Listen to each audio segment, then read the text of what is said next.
tepatnya program studi. Jadi kami akan melakukan sosialisasi atau penyuluhan mengenai perencanaan keuangan di era perbankan yang dapat dilakukan perbankan digital yang dapat dilakukan oleh mahasiswa. Untuk latar belakang ini akan disampaikan oleh teman saya, saudari Larissa. Saudari Larissa silakan. Baik. Latar belakang dari penjelasan kami yang ialah pertumbuhan teknologi khususnya di sektor perbankan digital telah memberi dampak signifikan terhadap pengelolaan keuangan. Mahasiswa sebagai kelompok aktif dalam teknologi perlu memiliki pemahaman tentang perencanaan keuangan di era perbankan digital. Nah, oleh karena itu penyuluhan sosialisasi dianggap sebagai salah satu pendekatan efektif untuk meningkatkan literasi keuangan mahasiswa. Di sini saya akan membacakan mengenai perencanaan keuangan. Apakah teman-teman sekalian di sini memiliki perencanaan keuangan? Misalnya manajemen keuangan teman-teman sekalian? Cuman belum stabil lah. Gimana sih Kak caranya Kak? Caranya ya di sini lebih kan. Pentingnya perencanaan keuangan sebagai langkah strategis dalam mencapai tujuan keuangan pribadi. Nah, perencanaan keuangan penting sebagai langkah strategis karena membantu Anda mengidentifikasi tujuan keuangan, mengelola pendapatan, pengeluaran, serta membangun tabungan. Ini memberikan arah yang jelas untuk mencapai keberhasilan finansial jangka panjang dan melibatkan pemahaman yang mendalam tentang bagaimana keputusan keuangan saat ini untuk menuju masa depan Anda ke depannya. Nah, mengenai perbankan digital. Nah, perbankan digital itu adalah konsep di mana layanan keuangan disediakan melalui platform digital seperti aplikasi mobile atau situs web tanpa kehadiran fisik kantor cabang. Layanan yang ditawarkan termasuk pembayaran, transfer dana, manajemen rekening, pinjaman online, dan investasi. Nah, dalam pengelolaan keuangan individu ini memiliki dampak positif dan dampak negatif. Dampak positif pengelolaan keuangan individu adalah melalui perbankan digital melibatkan kemudahan akses, efisiensi waktu, dan transparansi transaksi. Individu dapat dengan mudah mengakses informasi keuangan mereka melalui transaksi kapan saja dan memonitor pengeluaran mereka secara real time atau secara jelas. Namun dampak negatifnya yang perlu diperhatikan adalah seperti risiko keamanan dan privasi data. Penggunaan perlu memastikan keamanan informasi pribadi mereka saat menggunakan layanan perbankan digital. Karena apabila privasi Anda ketahuan sama orang akan bisa hilang teman-teman bisa menghilang. Jadi privasi harus dijaga.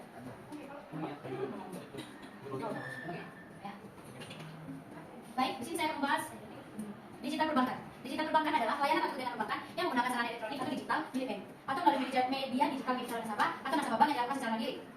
Digital perbankan memungkinkan nasabah untuk memperoleh informasi, melakukan komunikasi, registrasi, membuka rekening, transaksi perbankan dan penutupan rekening, termasuk memperoleh informasi lain dan transaksi di luar produk perbankan antara lain nasihat keuangan, investasi, transaksi sistem perdagangan berbasis elektronik dan kebutuhan lainnya dari nasabah bank. Nah, sekian mungkin yang bisa saya jelaskan mengenai pengelolaan keuangan di era mahasiswa. Saya kembali kepada saya. Kelebihan dan kekurangan digital perbankan. Nah, tidak hanya memiliki kelebihan, tentunya pasti digital perbankan ini memiliki kekurangan. Nah, untuk kelebihannya itu sendiri, yang pertama kita mendapatkan kemudahan dan kenyamanan dalam mengakses layanan perbankan kapan saja dan di mana saja. Nah, selanjutnya efisiensi dan hemat biaya dalam melakukan transaksi perbankan tanpa harus mengeluarkan biaya transportasi, administrasi dan biaya lainnya. Nah, selanjutnya inovasi dan variasi produk dan layanan perbankan yang sesuai dengan kebutuhan dan preferensi nasabah. Selanjutnya, nah itu untuk kelebihannya. Hanya contoh kecil saja mengenai kelebihannya. Sebenarnya banyak kelebihan yang lainnya. Nah, untuk kekurangan di sini kami juga membahas. Nah, yang pertama itu risiko keamanan dan kejahatan cyber yang dapat mengancam privasi dan aset nasabah seperti pencurian data, phishing, malware atau skimming juga bisa menjadi ancaman dalam menggunakan digital perbankan. Nah, ada juga seperti ketergantungan pada koneksi internet yang stabil dan cepat serta perangkat digital yang memadai. Nah, tentunya dalam menggunakan digital. Nah, kemudian juga ada kurangnya interaksi langsung dan personal antara nasabah dan bank yang dapat mengurangi kepercayaan dan loyalitas nasabah. Nah, Tentunya kalau kita menggunakan digital perbankan itu kan tidak langsung bertemu dengan antara pembeli dan juga penjual. Nah, itu dapat mengurangi kepercayaan kita terhadap orang lain dalam menggunakan digital perbankan. Nah, selanjutnya atas. Nah, selanjutnya di sini kami akan juga akan membahas mengenai jenis-jenis inovasi layanan keuangan digital. Nah, di sini terdapat berbagai macam jenis-jenis layanan digital. Yang pertama itu ada e-wallet. Nah, e-wallet ini disebut juga sebagai dompet digital. Nah, ini menjadi salah satu pilar utama dari revolusi keuangan digital saat ini. Nah, dengan e-wallet kamu dapat menyimpan uang secara virtual, tidak secara langsung, dan melakukan berbagai transaksi online dengan metode lainnya. Nah, itu pertama. Nah, semua itu ada e-money. Nah, selanjutnya e-money adalah bentuk uang digital, maksudnya dengan sistem komputer, perbankan yang dapat menggunakan untuk transaksi elektronik. Nah, ini hampir semua bank di Indonesia menggunakan layanan e-money. Jadi maksudnya itu uang dalam bentuk digital atau dalam bentuk elektronik, tidak berbentuk secara langsung yang dapat dilakukan dengan pembayaran online. Yang ketiga itu ada payment gateway. Nah, ini adalah layanan yang memfasilitasi transaksi pembayaran online antara pembeli bisnis dengan pelanggannya. Nah, payment gateway memproses data transaksi untuk memastikan keamanan dan kelancaran proses pembayaran. Selanjutnya paylater. Nah, mungkin paylater beberapa orang tahu ya.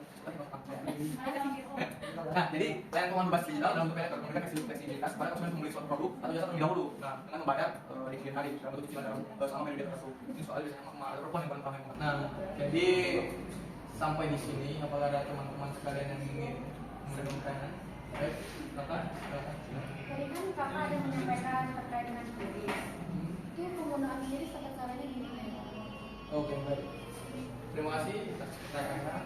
Nah, jadi di zaman digital perbankan sekarang ini sudah banyak di mana-mana cara pembayarannya itu bisa melalui QRIS. Yang pertama, kafe atau mall itu bisa menggunakan QRIS. Nah, jadi coba kembali. Oh, lewat. Oke, ini. Nah, jadi QRIS ini seperti yang dijelaskan tadi itu standar QR code. Nah, jadi dalam menggunakannya biasanya itu kalian kan tentunya sudah punya rekening. Nah, jadi setiap bank itu biasanya sudah menggunakan bank digital. Nah, jadi dari melalui bank digital itu ada menu QRIS namanya seperti yang ditampilkan dalam layar.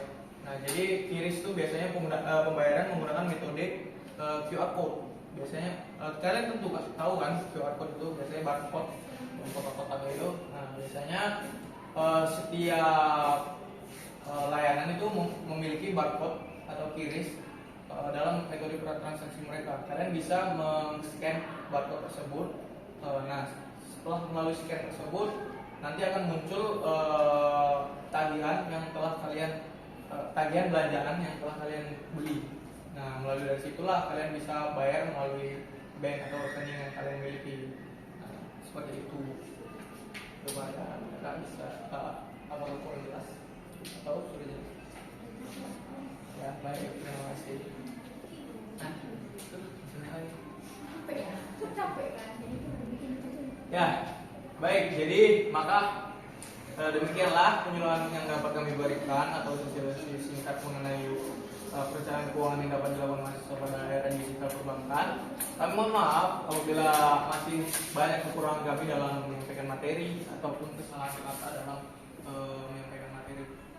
Nah, jadi kami juga ingin mengucapkan terima kasih kepada kalian telah memberikan perhatian atas penyuluhan kami ini. Maka itu kami tutup. Sekian dan terima kasih. Assalamualaikum warahmatullahi wabarakatuh.